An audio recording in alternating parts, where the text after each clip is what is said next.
C'est vrai que le Fatah est allié aujourd'hui avec le Hamas.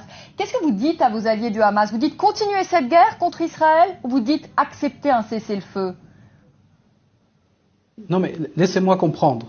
Le Hamas, qui dans cette agression israélienne et cette guerre, a fait 27 morts israéliens, dont 25 militaires israéliens. 25 sur 27 sont des militaires de la puissance occupante israélienne, serait une organisation terroriste et des criminels.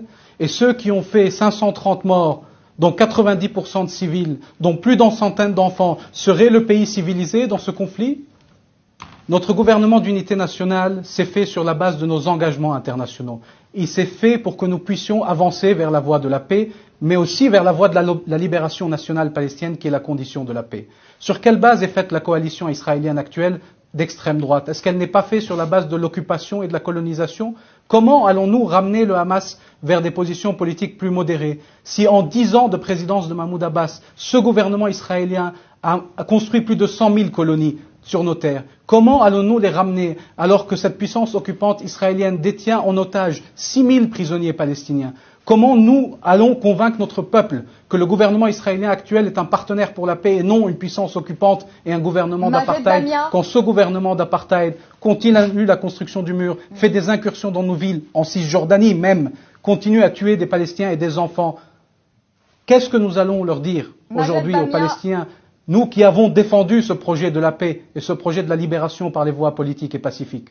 Majed Bamia, vous ne répondez pas à ma question. Qu'est-ce que vous dites aujourd'hui à vos alliés du Hamas? Vous leur dites, on vous soutient. Je vous demande, qu'est-ce que vous voulez que je leur dise? Mais vous discutez avec eux, qu'est-ce que vous leur dites? 7 ans de blocus sur la bande de Gaza, une agression israélienne et des bombes qui tombent sur nos civils, qu'est-ce qu'on va leur dire? Déposer les armes et laissez-les les bombarder, c'est ça le discours politique que nous devons porter? Nous sommes en train de tenter d'arriver à une fin de l'agression, à une levée des sièges par les voies politiques. Que la communauté internationale nous aide, et nous aurons alors quelque chose à dire au Hamas. Que la communauté internationale nous aide à mettre fin à l'occupation par les voies politiques et pacifiques. Et à ce moment-là, nous aurons quelque chose à dire au Hamas. Mais il faut parler à ceux qui bénéficient de l'impunité totale. Vous savez, le Hamas, il est placé sur les listes d'organisations terroristes, il a été boycotté par la communauté internationale. Votre interlocuteur est présent en France, personne ne le boycotte. Cette impunité israélienne qui se poursuit est la raison essentielle pour laquelle le processus de paix n'avance pas. C'est pas le Hamas, c'est l'occupation, c'est le déni des droits depuis 60 ans des Palestiniens. Ça suffit de dire que parce qu'il y a la révolte des esclaves, que l'esclavage est acceptable. Bien sûr que parfois on peut mal se conduire, bien sûr qu'il peut y avoir des violations du droit, on peut les regarder. Mais alors qu'Israël vienne et qu'on aille ensemble signer le statut de Rome et que nous allions devant la Cour pénale internationale, on verra, elle déterminera qui a raison et qui a tort. Les tribunaux israéliens militaires ne se privent pas de juger des Palestiniens alors qu'ils sont complètement illégitimes. Dites-moi combien de colons et de soldats israéliens ont été jugés pour leurs crimes? 0.